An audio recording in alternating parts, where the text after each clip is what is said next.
The following podcast contains scenes of graphic violence, cannibalism, more violence, and an uncomfortable host.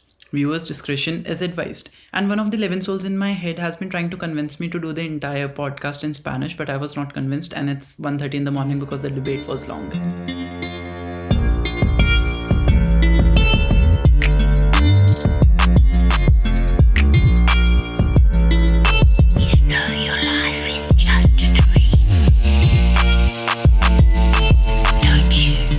Hello and welcome to the 7th episode of In the Memory of the Goldfish, hosted by the half-celestial Koi. I mean, it was about time that I started rubbing this in your face again. So I'm going to kick off the episode by reminding you all that we have this thing called the validation episode. The first would be released on the 29th of March. In this, you send me your real life stories. You tell me if you want me to fictionalize it, or do you want me to read out verbatim what you asked, what you wrote, and I'll talk about you on the podcast. That's a glorious pleasure anybody would die to have any day. You can mail it to me on koi@madebyNFX.com, or basically anywhere else you can reach out to me. We can just have a conversation and let's see.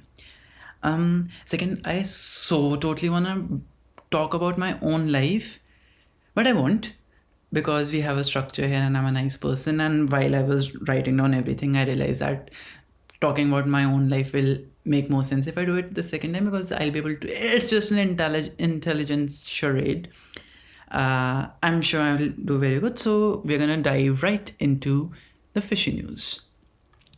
So the first fishy news for the day is from BBC. Stutthof camp woman 95 accused of Nazi murder. She has been accused of murders of over 10,000 people, and she's going to be tried in the juvenile court because she was a teenager when she committed the atrocities. But it also brings me to the point, what is the point of making the case against a 75-year-old woman? I mean, what if she dies before the case even starts? Who will be fighting after her death? Her death, the Grim Reaper. And if we'll win the case, if the court wins the case, what will we do? Will we resurrect her to sentence her to death? Or, how? Suppose none of this happens and she's still alive, gets life imprisonment. How long will that be? A week? A day? 2 days? A minute? I don't know. Anyway, jokes apart, I do support this. Justice should come whenever it should. It is appreciated. She could have been a teen of the time who had a lucrative side hustle where she was just killing it. Also, they have also convicted other seniors ranging from ages of 90, 93, 94 for the crimes that they did, and I do support it, and it's good for the victims. The second one, this is my favorite one so far. The New York Times reports, he might have been able to fake his death if only he'd spell checked. Robert Berger, 25, of Huntington, New York, tried to fake his death to avoid jail sentences. But when his lawyer turned in the death certificate, a typo sold him out as he misspelled the word registry. This is the reason why I keep on pushing people to speak properly in chats and use commas instead of 3 dots, YOU instead of you, your instead of ur. What is your problem? Not problem. Do not discriminate with the letters, Why just kick out Y and U? You are just as useless. You is stupid? Stop being idiotic. Only if you are good with spellings, you can fake your own death and beat law. How fun will that be? On to the next segment, which I have been so patiently waiting for this time around. Out of the blue. So on the out of the blue, first we're going to talk about my dreams. So I normally do not have dreams, and from the last 3 nights I've been having dreams every day. First dream was, which also did concern me a little bit, and that I went to the barber's to get a haircut, and a white light came from a side and it shot me using a shotgun. I did not die. I survived. I came back home. I asked my cousin to take the bullets out of my head while feeling the pain during the dream and stuff. Fine.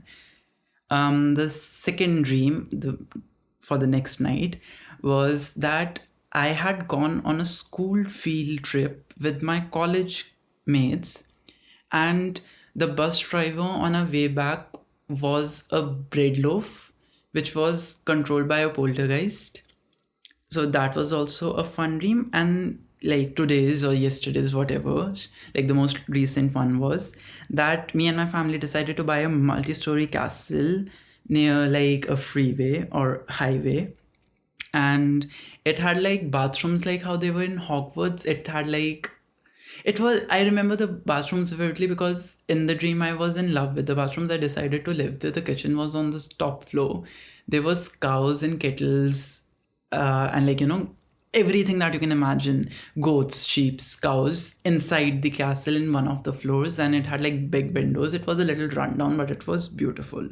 Moving on to the second thing, one would imagine that on the seventh episode of somebody recording their podcast, they would finally understand how to connect one point from the another, how to make liaisons, how to have a proper segue. But no, why not? I'm just going to bullet things out for you and you just deal with it. So the second thing is about pickling dead bodies. So I heard this on a podcast, and to be very honest, I was not able to find any research on it. So I'm not going to comment a lot on it, but I'm just going to tell you. So it was about some woman who, after the death of his husband, put his body in like a pickle solution, and his body became disheveled and stuff. And she kind of sort of made embalming a thing, but I was not able to find any research on it. So I do not know what is it, why is it, and even which podcast I heard it on. But so there was that. But trying to find it, I stumbled upon my favorite people, the Koreans.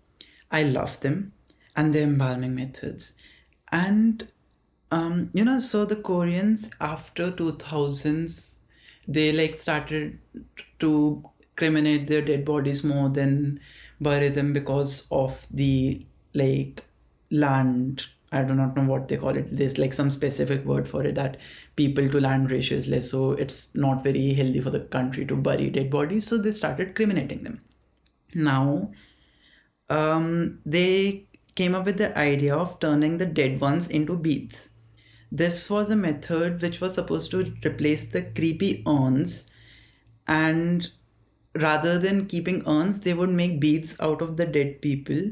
This costs about $900 and come in 3 beautiful colors: blue, green, pink, and black color. So people take these shiny gems as like a keepsake of their dead ones, which is basically their dead bodies compressed into what they call what they call the look of a beluga caviar. Look, I'm so vegetarian that I cannot even pronounce caviar properly. And there's it. People think that the dead is turned into beautiful beluga caviar, and that is the most beautiful thing in the world. Dead people looking like food. This is a perfect segue, and I've learned so much during this episode to our story. So I hate myself for naming the story Chef. So the date I've given to this one is 27th October 1977. The time is 14:42. I cut that break out, but I took like a break of 5 seconds because I need to mentally prepare myself to start with the story. Again, a listener's discretion warning thingy, that please don't listen to it if you do not like blood or people eating people. Because I do not remember the story as usual. Like, I remember it more or less, but I do not remember it properly. But I did research about it, and I was just like taking down notes from the articles, and I was eating side by side, and it was not a pretty picture. So if you don't like blood and all those things, please do not come screaming at me that I did not give you a proper serious warning. This is very, very gruesome. I start the story. The flow of existence in me is daunting. I can feel the other crafted from the same thing around me. They don't exist, they just are. I feel these small bony fingers wrapped around me. Oh, how exquisite is the touch. The fingers and the hands feel me for a second. He runs the smallest of the fingers on my blade. I cut him, ever so slightly, like a bird who flies in the canopy, flirting with the leaves. The little part about the bird flirting with the leaves is something that I have stolen from a poem that I do not remember which one or when I read it. So if this rings any bell to any one of you, so please slide into my DMs. I would appreciate that. And we can have a fun conversation and you can tell me which poem it is so I can give it proper credits. Anyway, continuing. He brings his finger to his mouth, sucks on the blood, and leaves me back from where he picked me. I could feel him walk away. As he did, my existence was going with him. Slowly, people around me started shouting because that's what they do. Because I can wait till 2 a.m. in the morning for the dogs to quiet down, or my dog to quiet down, or my cat to stop purring, but the people need to start shouting suddenly. Why can't they just sleep? I've lost myself. Where was I?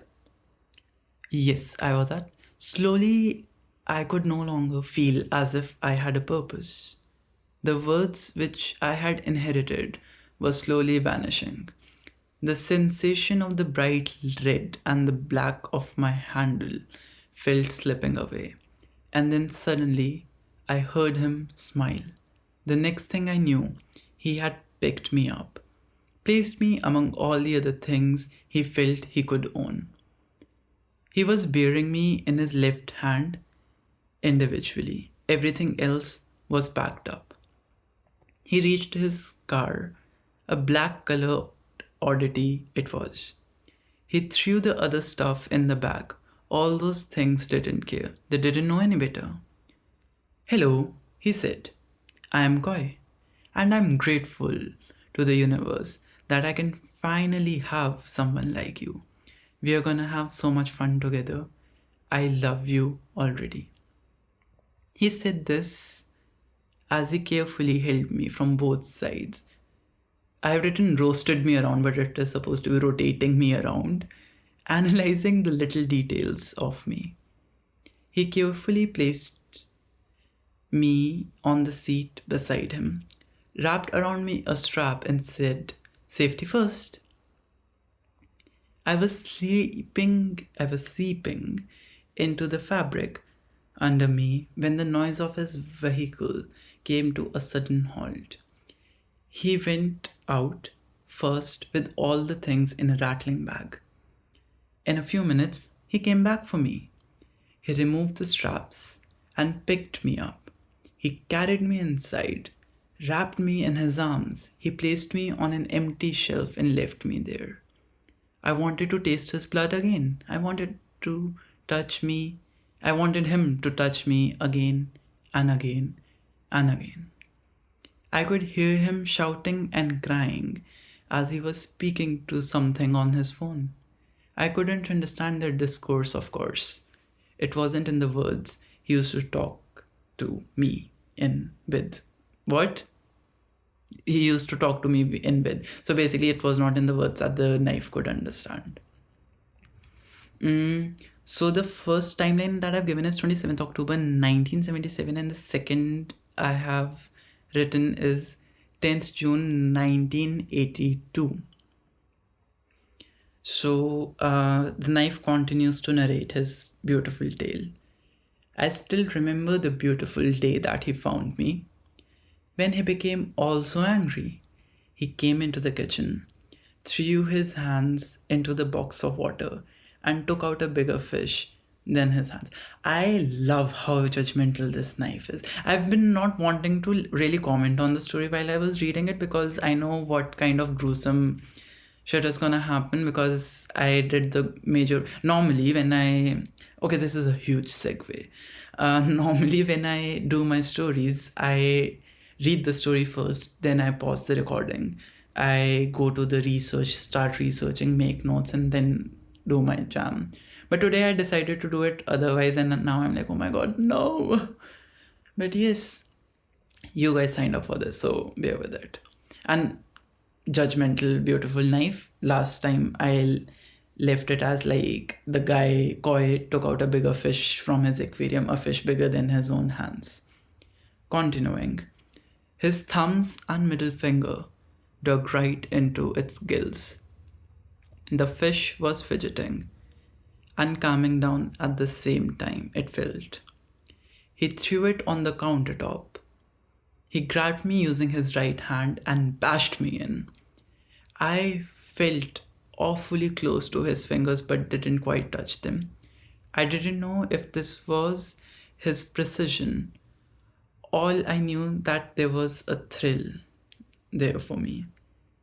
I wanted to cut more. I did. Over the previous half decade or so, he used me to cut and draw a lot of blood, but neither his or mine fantasies were being brought to justice properly through this vile, impure blood. He stopped talking to me. I feel like he talked to me only when we first met. Ever since, he uses me just to fulfill his needs. What a drama queen. Okay, on this note, I'm gonna drink water because I'm really out of hydration. Back to the knife of the telenovela.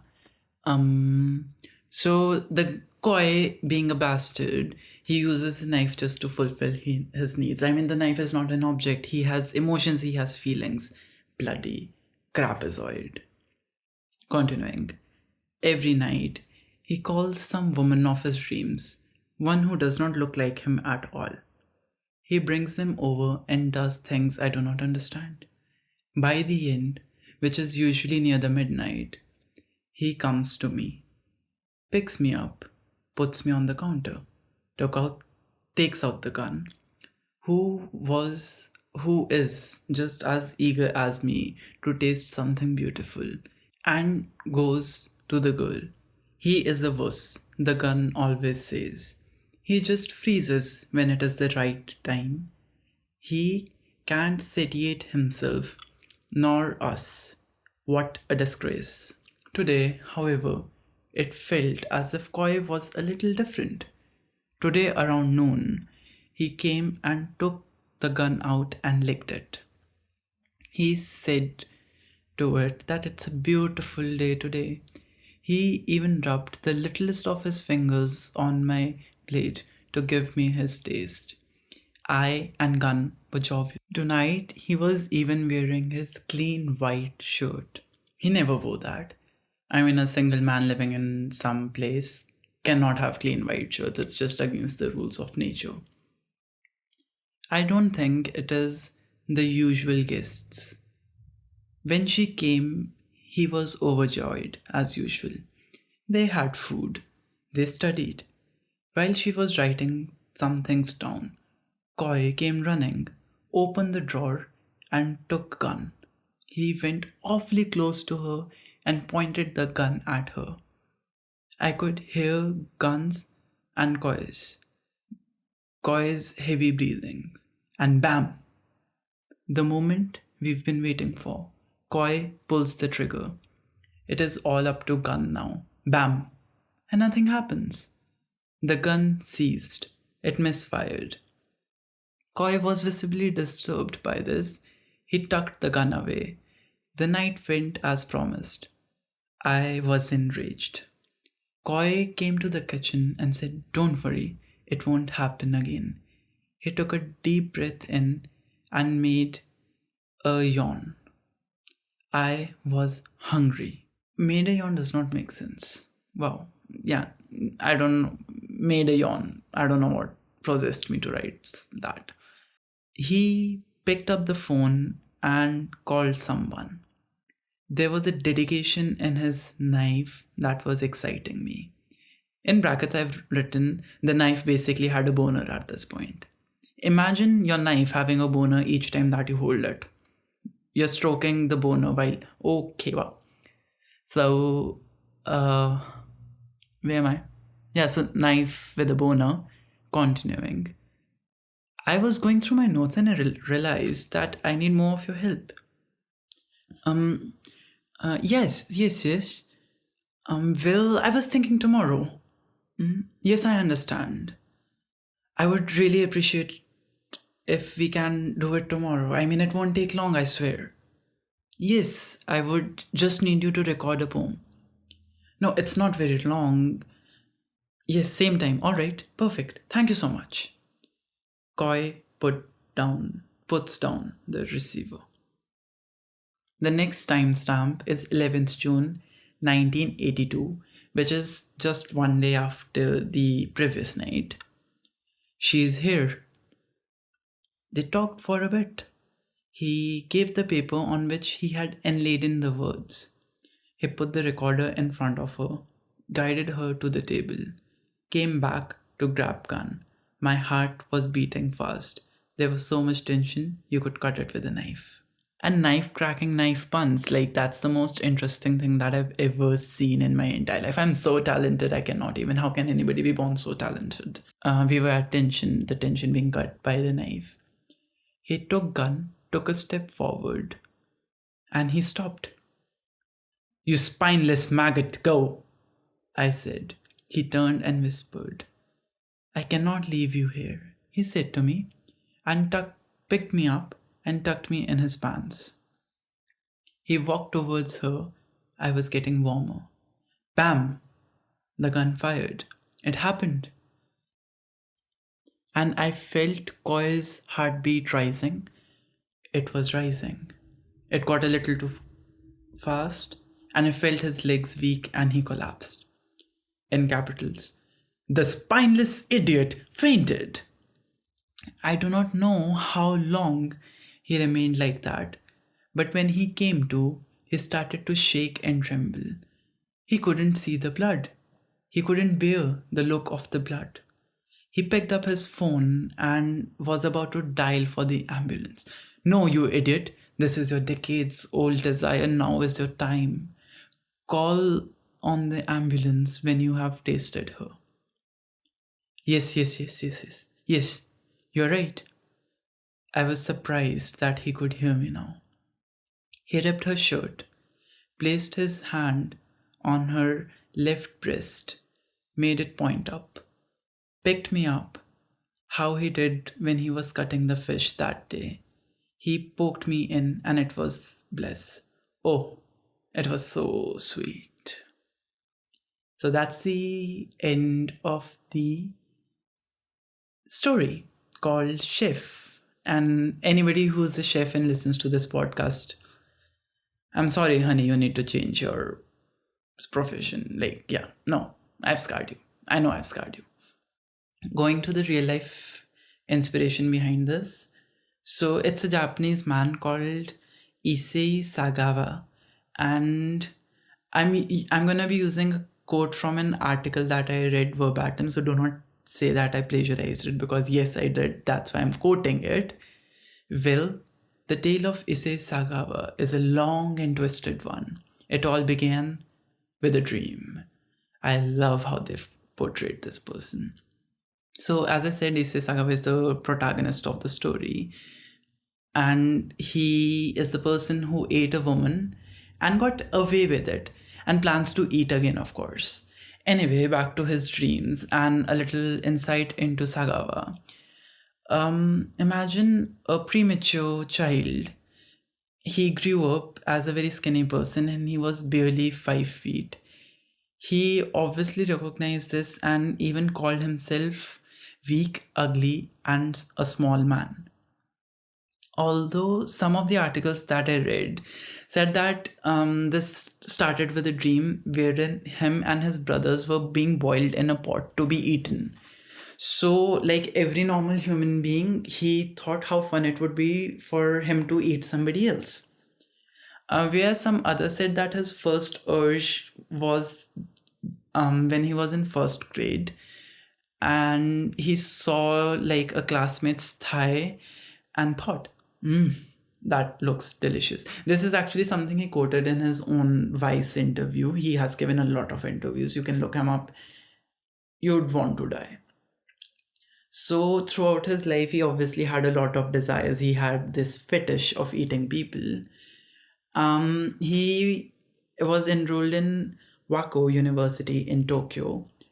he decided to learn German there.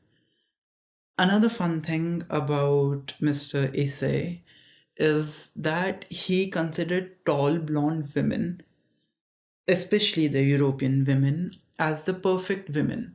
And his German professor was all of the above.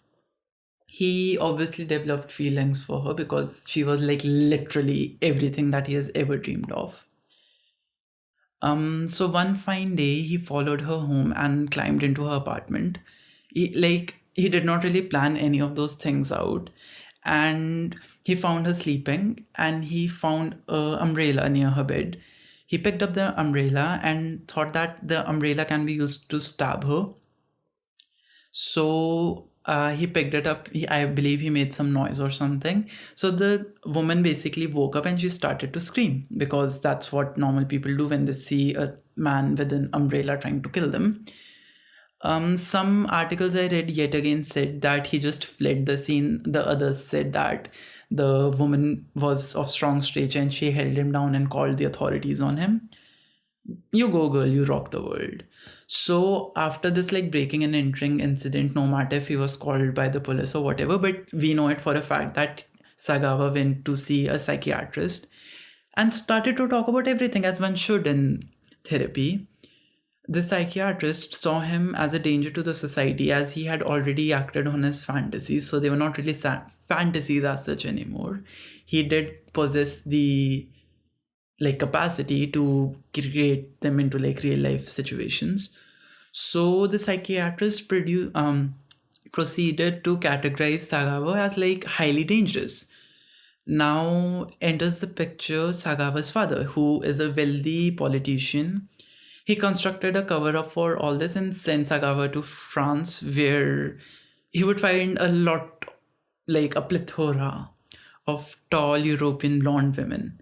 Like, this is the best possible parenting advice which can come from a 19-year-old. If your kid has an issue, send him away.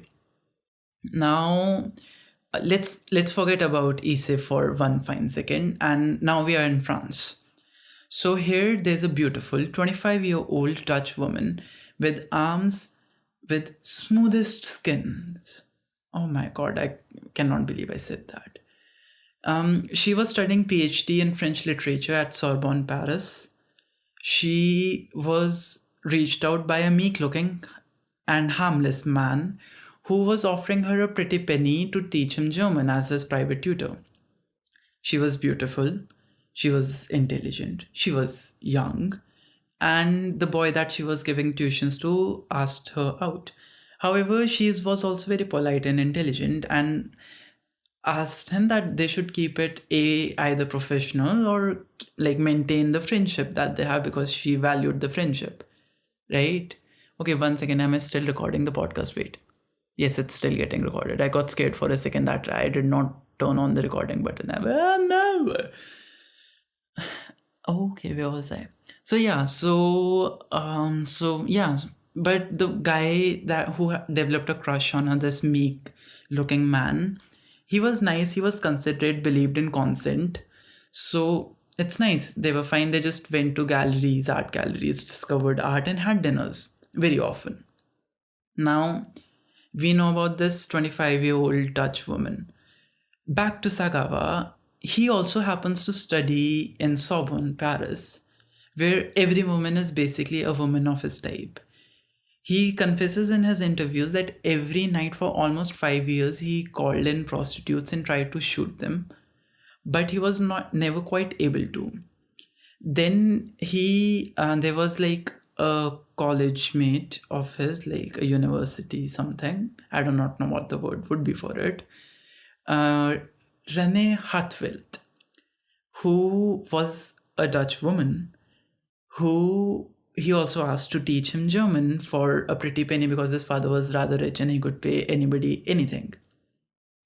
So their friendship grew and they used to visit galleries, they used to have dinners because Renee was amazing. She had like soft skin on her arms, which was something which Sagawa fantasized about a lot. Then the rest of the events are like the events of that he called her first on a dinner date and he tried to shoot her, but the gun misfired. So the very next day, he called her up again in the pretext of recording a poem. Renee, being Renee, came and to help the poor child out. He shot her in the back of her neck using a .22 caliber gun. He also in real life fainted after shooting her and wanted to call an ambulance, but did not, because he realized that she's already dead and there's no point in calling the ambulance anymore, so he should just fulfill his 32-year-old desire. And obviously, I will not stop at this point and be like, all right, so he just ate the woman. No, I'm going to give you each and every detail because I was myself subjected to this torture. First, as I wrote in the story, he cut her left nipple and the tip of her nose using a knife and ate it. Then he remembered his fantasies that he wanted to bite into flesh, and inspired by the thighs that he saw when he was in grade school, he decided to bite into her right buttock. But he was not able to because it was very difficult. He came back to his lovely butcher's knife and he started to slice it. He even says that it's very beautiful, the color of the human flesh, as it is corn colored. But also it's very difficult to cut in. When finally, he also complained that it took a lot of time to cut it in and a lot of energy. When he was able to reach the muscle, I'm reading this and my cat is licking his balls. Anyway, when he finally reached into the muscles, he tore the muscles using his fingers and put it in his mouth. And he said, the flesh, quoting him, the flesh melted in my mouth like raw tuna. He experimented a lot with her. He fried her flesh. He ate it with mustard.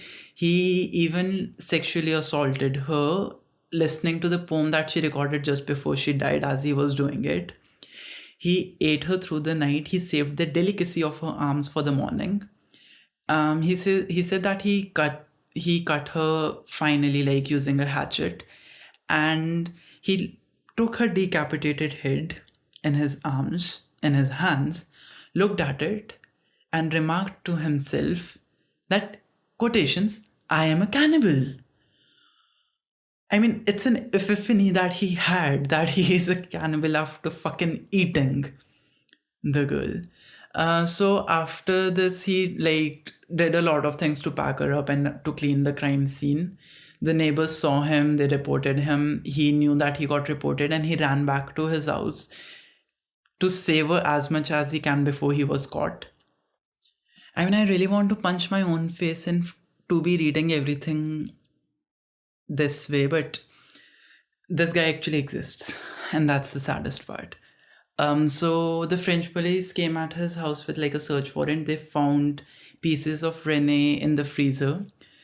Sagawa really did not deny when he was asked. When he was asked, he was simply like, yeah, I killed her to eat her flesh. And they arrested him on the spot. When Sagawa stood trial in the French court, he began to relay about his crimes properly, and he was talking about it in such a matter of a fact way, in such a matter of a fact I cannot even listen to his interviews. If you do, you will bash your head in the wall. He does have one regret, which I'll come to later. So the French judge decided that he was mentally he was not sane to stand trial, and he was transferred into a mental facility in France. Now, Sagawa's superhero of father came back in. Akira Sagawa, his father, worked a deal out with the French authorities to have Issei transferred to a psychiatric hospital in Japan. So his charges were dropped and he was returned home. The Japanese authorities could not press any charges on him because the files and the criminal paperwork were from France, which was another country, and because of some legal mumbo jumbo, they were not able to do anything, because when he was put into the Japanese psychiatric hospitals, he was sane. He was considered sane and fit, and 15 months after and being there in a Japanese psychiatric hospital, he checked himself out in the August of 1985 and walked the street as a free man. Yes, he was never committed of his crimes. He also later said that he had one regret, that he wished, what he truly wished was to eat Renee's living fucking flesh. He says that nobody really believes me. My ultimate intention was not to eat her. My ultimate intention was to eat her, not necessarily kill her. Oh my goodness gracious, this man.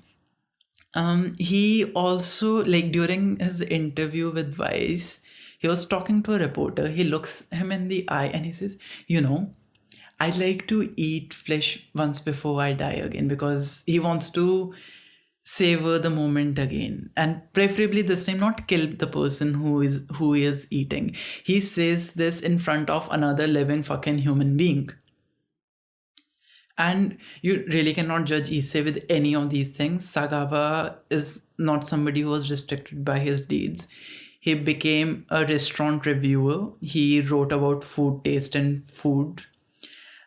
He even has written over 20 books, I believe, and he has said that the human body tastes sweeter as you go up, like the brain and the facial part, the lips taste the best. They're sweeter.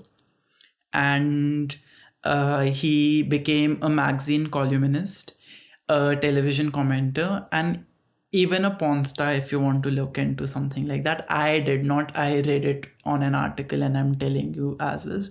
Oh, moreover, Issei thinks that he is actually suffering a lot because he has been trying to make a living as a known cannibal and murderer, and it's a terrible punishment being in society.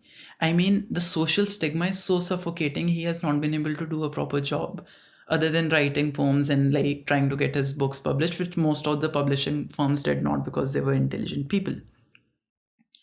So yeah, this is the story of Issei Sagawa. There's a lot of things which I have not touched because it was not possible for me to give you each and every gory. I tried to give you as many details I possibly could have, but I could not bear to give all of them because even I am half a human for what it's worth. So I really do not know how to get out of this story and get back into a cheery mode of telling you, okay, this podcast is hosted by Koi on Air. But since we got to do it and we got to end it, the podcast is hosted by Koi on Air, co-produced with Nifix. The music is by Liladi. The artwork is done by me, Koi. You can reach out to me on Instagram, where I'm going to rant a lot, Instagram and Twitter both, as Koi on Air. You can mail me at koi@madebynefix.com. Just reach out to me, talk to me. I love you all. Please do not eat people. Please do not look for Issei's pornographic films. Just watch Riverdale instead. Hush. Bye.